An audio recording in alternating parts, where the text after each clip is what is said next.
നെഹമ്യ അധ്യായം 13. ആ ദിവസം ജനം കേൾക്കെ മോശയുടെ നിയമഗ്രന്ഥത്തിൽ നിന്നും അവർ വായിച്ചു. അതിൽ ഇങ്ങനെ എഴുതിയിരുന്നു: അമ്മോന്യരെയും മൊവാബ്യരെയും ദൈവത്തിൻ്റെ സഭയിൽ പ്രവേശിപ്പിക്കരുത്. ഇസ്രായേൽ ജനത്തെ അപ്പവും വെള്ളവും കൊടുത്തു സ്വീകരിക്കുന്നതിന് പകരം അവരെ ശപിക്കാൻ ബാലാമിനെ കൂലിക്കെടുത്തവരാണ് അവർ. എന്നാൽ ദൈവം ആ ശാപത്തെ അനുഗ്രഹമായി മാറ്റി. നിയമം വായിച്ചു കേട്ട ജനം അന്യജനതകളെ ഇസ്രായേലിൽ നിന്ന് അകറ്റി. എന്നാൽ ഇതിനു മുൻപ് പുരോഹിതനും തോബിയായുടെ സുഹൃത്തും ദേവാലയ മുറികളുടെ ചുമതലക്കാരനുമായ എലിയാഷിബ് തോബിയായ്ക്ക് വേണ്ടി ഒരു വലിയ മുറി സജ്ജമാക്കി.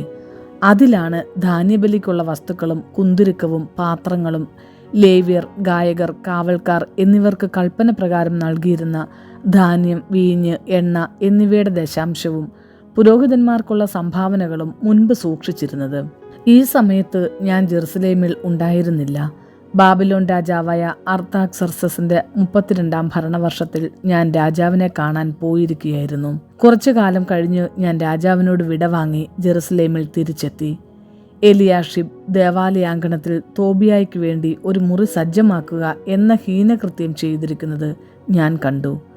കോപിഷ്ഠനായി ഞാൻ തോബിയയുടെ ഗൃഹോപകരണങ്ങൾ പുറത്തെറിഞ്ഞു.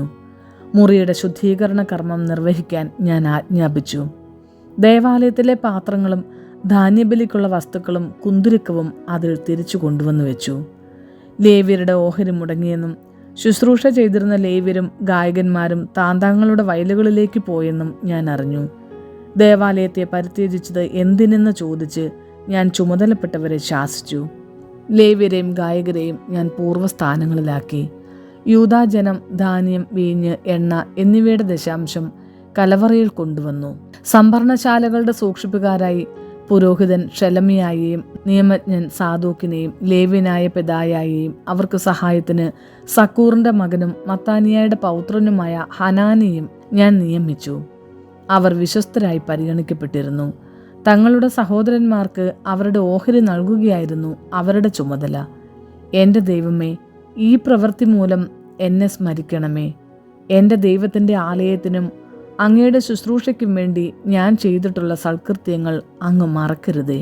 അക്കാലത്ത് യൂദാജനം സാപത്തിൽ മുന്തിരിച്ചക്ക ആട്ടുന്നതും ധാന്യക്കറ്റ കഴുതപ്പുറത്ത് കയറ്റുന്നതും ജെറുസലേമിലേക്ക് വീഞ്ഞ്, മുന്തിരി, അത്തിപ്പഴം എന്നിവയും മറ്റു ചുമടുകളും കൊണ്ടുവരുന്നതും ഞാൻ കണ്ടു.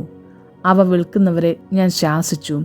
ടൈറിൽ നിന്നും വന്ന് ജെറുസലേമിൽ വസിച്ചിരുന്ന ആളുകൾ സാപത്തിൽ യൂദായിലെയും ജെറുസലേമിലെയും ജനത്തിനു വേണ്ടി മത്സ്യവും മറ്റു സാധനങ്ങളും കൊണ്ടുവന്ന് വിറ്റിരുന്നു.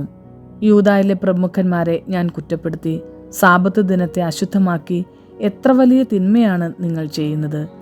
നിങ്ങളുടെ പിതാക്കന്മാർ ഇങ്ങനെ ചെയ്തത് കൊണ്ടല്ലേ നമ്മുടെ ദൈവം നമുക്കും നമ്മുടെ നഗരത്തിനും ഈ ദുരിതം വരുത്തിയത്? എന്നിട്ടും സാപത്ത് അശുദ്ധമാക്കി നിങ്ങൾ ഇസ്രായേലിന്റെ മേൽ പൂർവോപരി ക്രോധം വിളിച്ചു വരുത്തുന്നു. സാപത്തിന് മുൻപ് ഇരുട്ട് വ്യാപിക്കാൻ തുടങ്ങുമ്പോൾ ജെറുസലേമിന്റെ കവാടങ്ങൾ അടയ്ക്കണമെന്നും സാപത്ത് കഴിയുന്നത് വരെ തുറക്കരുതെന്നും ഞാൻ നിർദ്ദേശിച്ചു. സാപത്ത് ദിവസം കവാടങ്ങളിലൂടെ ചുമട് കൊണ്ടുവരാതിരിക്കാൻ ദാസന്മാരെ ഞാൻ കാവൽ നിർത്തി. കച്ചവടക്കാർക്കും എല്ലാവിധ വ്യാപാരികൾക്കും ജെറുസലേമിന് വെളിയിൽ 1-2 പ്രാവശ്യം താമസിക്കേണ്ടി വന്നു. അപ്പോൾ ഞാൻ അവരെ ശാസിച്ചു: നിങ്ങൾ എന്താണ് മതിലിന് മുൻപിൽ താമസിക്കുന്നത്? ഇത് തുടർന്നാൽ എനിക്ക് ബലം പ്രയോഗിക്കേണ്ടി വരും. പിന്നീട് അവർ സാപത്തിൽ വന്നിട്ടില്ല. സാപത്ത് ദിവസം വിശുദ്ധമായി ആചരിക്കേണ്ടതിന് തങ്ങളെ തന്നെ ശുദ്ധീകരിക്കുകയും കവാടങ്ങൾ കാത്തു സൂക്ഷിക്കുകയും ചെയ്യാൻ ലേവ്യരോട് ഞാൻ കൽപ്പിച്ചു. എൻ്റെ ദൈവമേ, ഇതും എനിക്ക് അനുകൂലമായി ഓർക്കണമേ. അങ്ങയുടെ അനശ്വര സ്നേഹത്തിൻ്റെ മഹത്വത്തിനൊത്ത് എന്നെ രക്ഷിക്കണമേ. ഇക്കാലത്ത് അഷ്ദോദ്, അമ്മോൻ, മൊവാബ് എന്നീ ദേശങ്ങളിലെ സ്ത്രീകളെ വിവാഹം ചെയ്ത യഹൂദരെ ഞാൻ കണ്ടു. അവരുടെ സന്താനങ്ങളിൽ പകുതി പേരും അഷ്ദോദ് ഭാഷയാണ് സംസാരിച്ചിരുന്നത്. യൂദായുടെ ഭാഷ സംസാരിക്കാൻ അവർക്ക് കഴിഞ്ഞില്ല. താന്താങ്ങളുടെ ഭാഷ മാത്രമേ അവർ അറിഞ്ഞിരുന്നുള്ളൂ. ഞാൻ അവരോട് തർക്കിക്കുകയും അവരെ ശപിക്കുകയും ചിലരെ പ്രഹരിക്കുകയും ചെയ്തു. അവരുടെ തലമുടി ഞാൻ വലിച്ചു പറിച്ചു. അവരെ കൊണ്ട് ദൈവനാമത്തിൽ ശപഥം ചെയ്യിച്ചുകൊണ്ട് ഞാൻ പറഞ്ഞു: നിങ്ങളുടെ പുത്രിമാരെ അവരുടെ പുത്രന്മാർക്ക് നൽകുകയോ അവരുടെ പുത്രിമാരെ നിങ്ങളോ നിങ്ങളുടെ പുത്രന്മാരോ സ്വീകരിക്കുകയോ അരുത്. ഇസ്രായേൽ രാജാവായ സോളമൻ ഇത്തരം സ്ത്രീകൾ നിമിത്തം പാപം ചെയ്തില്ലേ? അവനെപ്പോലൊരു രാജാവ് ജനതകൾക്കിടയിൽ ഇല്ലായിരുന്നു. ദൈവം അവനെ സ്നേഹിച്ചു. അവിടുന്ന് അവനെ ഇസ്രായേലിൻ്റെ മുഴുവൻ രാജാവാക്കി. എന്നാൽ വിദേശീയ സ്ത്രീകൾ അവനെക്കൊണ്ട് പോലും പാപം ചെയ്യിച്ചു. നിങ്ങളെ പിന്തുടർന്ന് ഞങ്ങളും ഈ വലിയ തിന്മകൾ ചെയ്യണമോ? വിദേശീയ സ്ത്രീകളെ വിവാഹം ചെയ്ത് നമ്മുടെ ദൈവത്തോട് വഞ്ചന കാണിക്കണമോ? പ്രധാന പുരോഹിതൻ എലിയാഷിബിൻ്റെ പുത്രൻ യഹോയാദയുടെ മക്കളിൽ ഒരുവനായ ഹൊറാന്യനായ സൻബലത്താത്തിൻ്റെ മകളെ വിവാഹം കഴിച്ചിരുന്നു. അവനെ ഞാൻ എൻ്റെ മുൻപിൽ നിന്നും ആട്ടിപ്പായിച്ചു. എൻ്റെ ദൈവമേ, അവർ പൗരോഹിത്യത്തെയും പൗരോഹിത്യ വാഗ്ദാനത്തെയും ലേവ്യരെയും അവഹേളിച്ചത് അവർക്കെതിരെ ഓർക്കണമേ.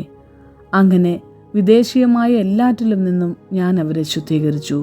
പുരോഹിതന്മാരുടെയും ലേവ്യരുടെയും കർത്തവ്യങ്ങൾക്ക് വ്യവസ്ഥയുണ്ടാക്കി.